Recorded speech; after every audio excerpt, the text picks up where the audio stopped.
Yeah, welcome back to the next session of the auditing. Um, Study note number one we have already completed up to the all types of audits that we discussed in the last session. Further, now go for the next topic. In next study note, we have already discussed the audit engagement letter. It decides the scope of work and all the terms and conditions. Thereafter, we discussed the audit program and we already discussed the working papers. ये तीनों तीन के लिए मैंने session deliver किया है. Session 1 to 7 में देख लेना. 1 to 7 में ये सेशन है ऑलरेडी. क्या audit engagement letter that is already covered that कि what are the terms and conditions that should be clarified in audit engagement letter that we discuss in one of the session. Number 2, it is audit program. Most important question, audit program. Audit program, I have delivered the full session. So kindly listen my session 1 to 7 में audit program already delivered मैंने किया है. And one is the working papers. Working papers में current file, permanent file that we discuss. तो तीनों तीन session का आप thoroughly revision कर लेना. Yes? Now I am going to deal with the fourth topic in the study note number 2. It is audit notebook. ये चारों चार टॉपिक है वो इंटरमीडिएट लेवल पे भी है, फाइनल लेवल पे भी है. Audit engagement letter, audit programme and working papers. तो इंटरमीडिएट वाले स्टूडेंट भी परफेक्टली सुन ले, फाइनल वाले भी परफेक्टली सुन ले please. The next is audit notebook. What is an audit notebook? तो यहाँ लिखा है audit notebook is usually a bound book in which a large variety of matters observed during the course of audit are recorded. Audit notebook is a permanent record of the auditor. For each individual audit, he maintains a separate audit notebook. The audit notebook should be maintained clearly, completely and systematically. Audit notebook is a great evidence tool available as a defense with the auditors when some charge is brought against him. Meaning that, first of all, try to understand what is an audit notebook practically. यहाँ जो लिखा है that is fine, मगर उससे भी हम detail में जाते हैं. जो मेरे आर्टिकल्स, मेरी ऑफिस में जो आर्टिकल्स के लिए आते हैं, मेरा स्टाफ है, that is called audit staff. मेरा स्टाफ जब ऑडिट पे जाता है तो सबके पास एक एक नोटबुक होती है, that is called audit notebook. सबके पास एक एक नोटबुक होती है, एक ग्रीन पेन होती है. तो जो नोटबुक उसके पास है that is called audit notebook. Audit notebook में क्या क्या लिखना है, what should be the content of the audit notebook.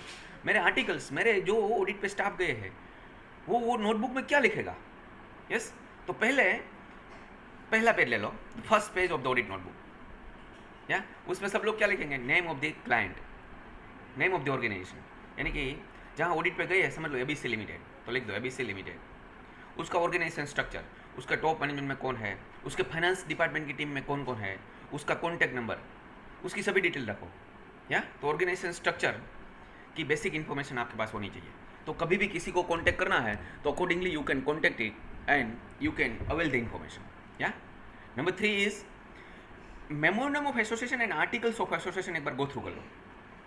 अगर एमओए एंड एओए में कुछ इसी इंपॉर्टेंट क्लोज है, ऑब्जेक्ट क्लोज है, वो थोड़ा लिख लो. परफेक्ट. इंपॉर्टेंट क्लोज क्या आपको पता है, memorandum is a boundary for the share holders. उसकी बाहर शेयर होल्डर भी डिसीजन नहीं ले सकते. And articles is a boundary for the board of directors. Board of directors can not work beyond the articles, otherwise it is known as ultra vires. Be clear. तो इसकी boundary में उसको काम करना पड़ेगा. तो उसकी बाउंड्री वहाँ डिफाइंड है, तो एक बार चेक कर लेना चाहिए. क्यों, बाद में हम जब ऑडिट करेंगे तब हम चेक करेंगे कि बाउंड्री की बाहर तो ये लोग ने काम नहीं किया ना, तो otherwise it is ultra vires. Ultra vires means it is illegal act, it is illegal act, invalid act. Be clear. तो इसीलिए memorandum and articles go through कर लो और उसकी जो अच्छे प्रोविजन है note down on a single page. एक पेज में लिख लो. पहले पेज में कंपनी की हिस्ट्री लिख लो, बैकग्राउंड. क्या, कंपनी का नाम, कंपनी का एड्रेस, कंपनी के फाइनेंस डिपार्टमेंट के कॉन्टैक्ट पर्सन, कंपनी के ऑडिट कमेटी का चेयरमैन कौन है, उसका कॉन्टैक्ट पर्सन नाम, जरूरत पड़े तो उसका कॉन्टैक्ट करना पड़ेगा. कंपनी की प्रोडक्ट्स, कंपनी की नंबर ऑफ ब्रांचेस, कंपनी के नंबर ऑफ लोकेशंस, कंपनी के मेजर रॉ मटेरियल, कंपनी की मेन प्रोडक्ट, ये सब लिस्ट आउट कर लो. These are the basics information. या 8-10 इन्फॉर्मेशन लिख लिया फर्स्ट पेज पे. या now go for second page. Second page पे मेमोरेंडम एंड आर्टिकल्स की major important clause list out कर लो. कोई अच्छा ऑब्जर्वेशन आपका है, लिस्ट आउट कर लो. ड्यूरिंग द ऑडिट आपको काम आएगा. या the number next is previous auditor के साथ अगर आपने कोई डिस्कशन किया. हमारे प्रोफेशन में एक प्रोविज़न है. क्या, जब भी समझ लो पहले मिस्टर ए था auditor, now I am appointed as an auditor. तो मुझे मिस्टर ए के पास से एनओसी लेनी है, NOC, no objection certificate, NOC उसके पास से मुझे लेना पड़ेगा। कि आपको कोई तकलीफ नहीं है अगर मैं ये ऑडिट लेता हूँ तो? NOC is mandatory, without NOC अगर मैं ऑडिट करता हूँ तो it is a professional misconduct matter, be clear.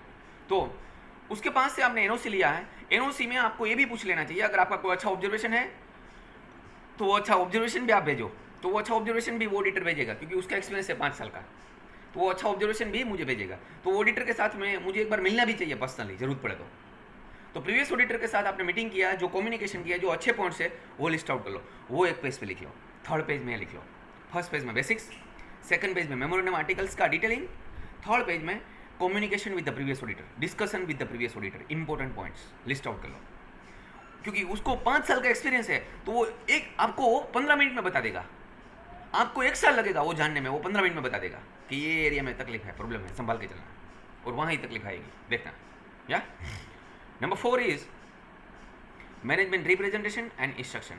अगर कोई जगह पे आपने मैनेजमेंट पे ट्रस्ट किया, समझ लो कोई technical evidence not available, primary evidence not available, तो आपको as a secondary evidence management के रिप्रेजेंटेशन पे भरोसा करना है। तो मैनेजमेंट ने कुछ सर्टिफाई करके दिया है, तो कौन कौन से एरिया में मैनेजमेंट ने रिप्रेजेंटेशन दिया है?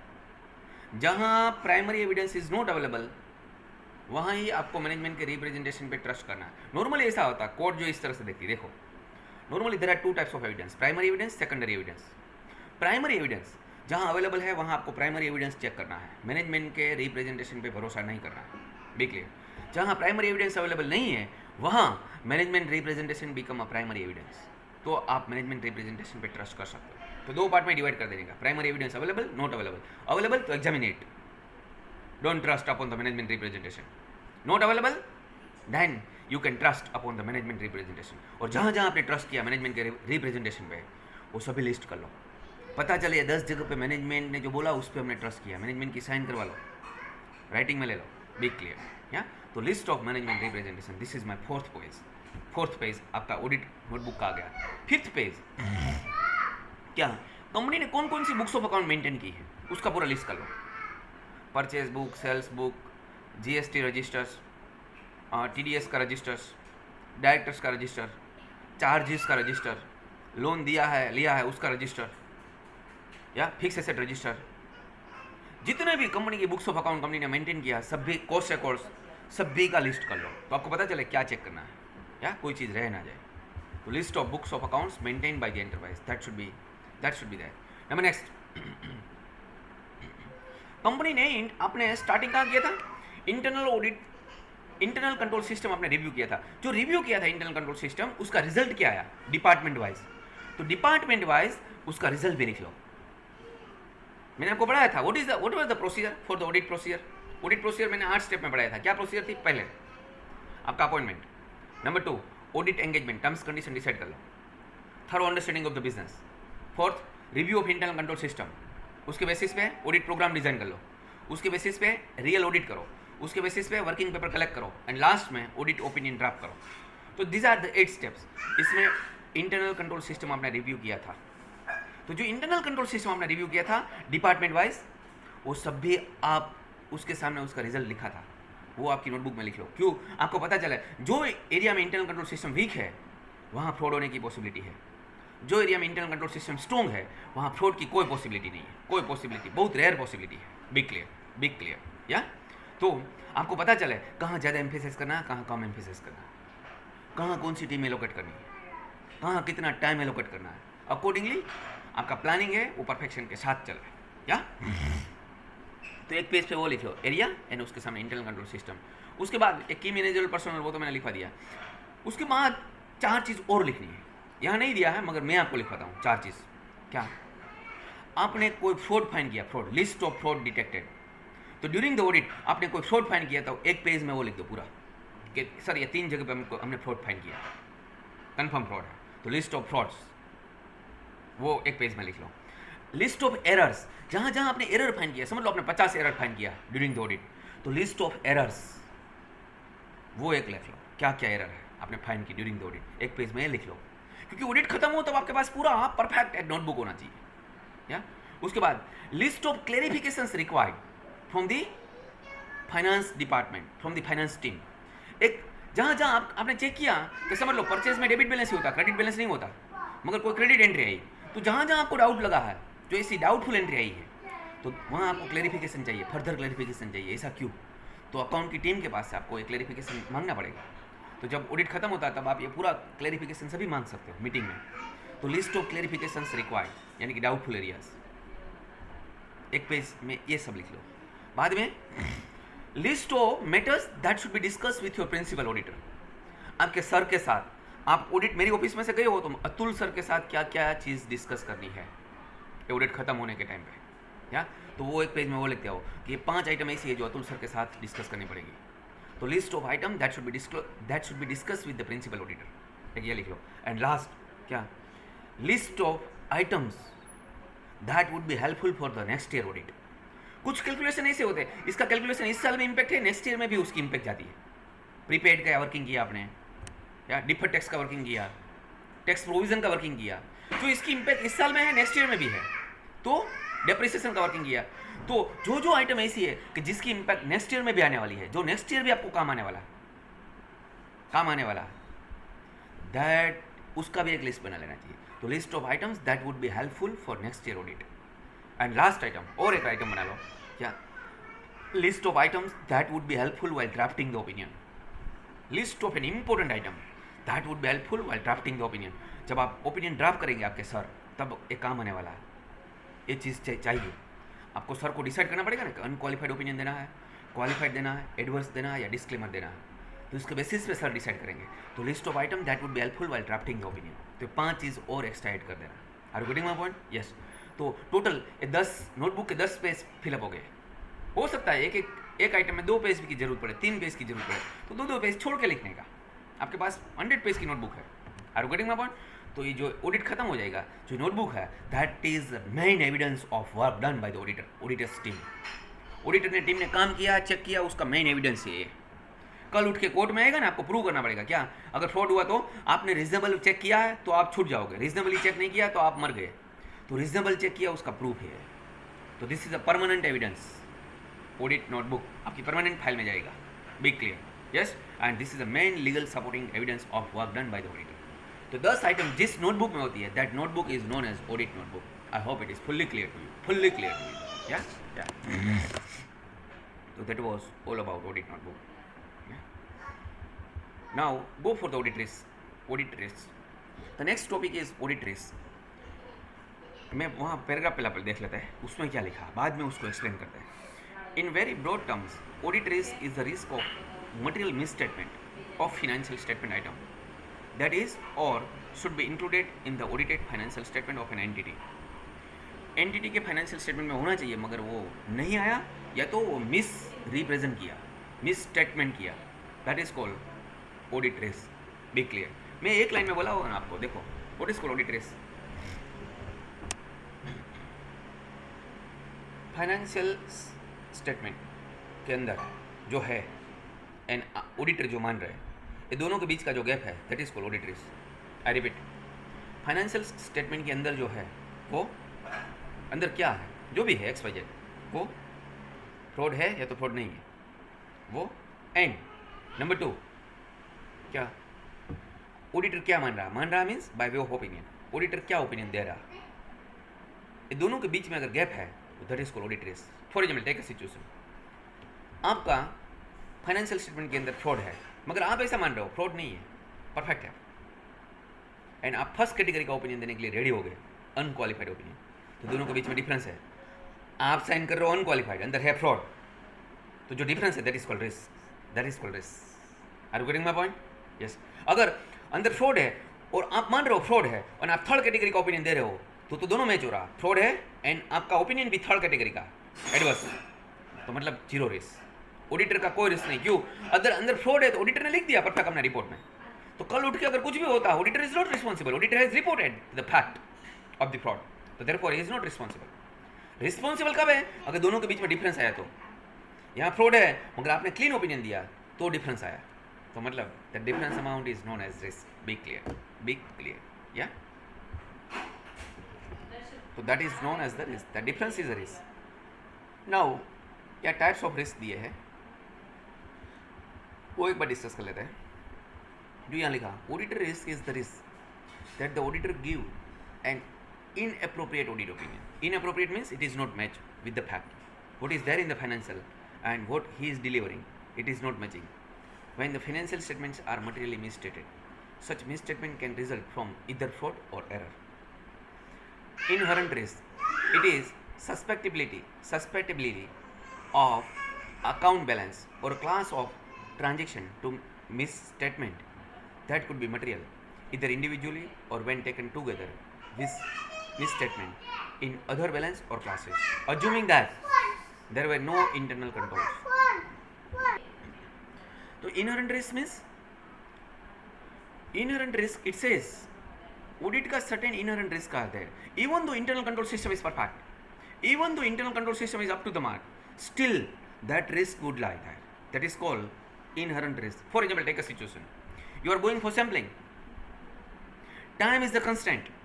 मैंने inherent risk of the audit उस पर एक लेक्चर दिया है, inherent limitations. Are you getting my point? तो this risk will continue. This risk will continue. मतलब ये बनता है, even though there is an internal control system, strong system, some risk possibility is there. वो as an auditor आपको workout करना है, आपको आइडेंटिफाई करना है, डिटेक्ट करना है, आपकी ऑडिट स्ट्रेटेजी सेट करके, प्लानिंग परफेक्ट करके आपको ये फाइंड करना है. जो क्लियर करके लास्ट में लिखा गया, assuming that there were no internal controls, meaning that internal control system अगर है तो भी ए रिस्क इनबिल्ट रिस्क है, that is called inherent risk of the audit risk. तो माय क्वेश्चन इज, ऑडिट में इनहेरेंट रिस्क क्या है? समझ लो, एक तो हम सबको डिटेल में चेक नहीं करते, रीजनेबली वेरीफाई करते हैं, that is first risk, that is the first part of the risk. Second, हमारे पास लिमिटेड टाइम पीरियड है, 6 महीने में खत्म कर देना, that is also the limitation risk. Are you getting my point? So even though the control system is strong, certain risks are presumed to be there. That is called inherent risk. Yeah. Second, control risk. Control risk means internal control system weak है, इसलिए ये area risky है. वो तो हमने find किया. अगर internal control system strong, weak, मैंने एनालिसिस किया था, स्ट्रॉन्ग है तो थोड़ा कम रिस्क है, मगर रिस्क है, जो कम रिस्क है that is called inherent risk. And जो इंटरनल कंट्रोल सिस्टम वीक है तो ज़्यादा रिस्क है, जो ज़्यादा रिस्क है, एक्सेस पोर्शन का risk, that is called control risk. Because of internal control system weak है, इसीलिए ये रिस्क एडजस्ट करता है, that is called control risk. Be clear?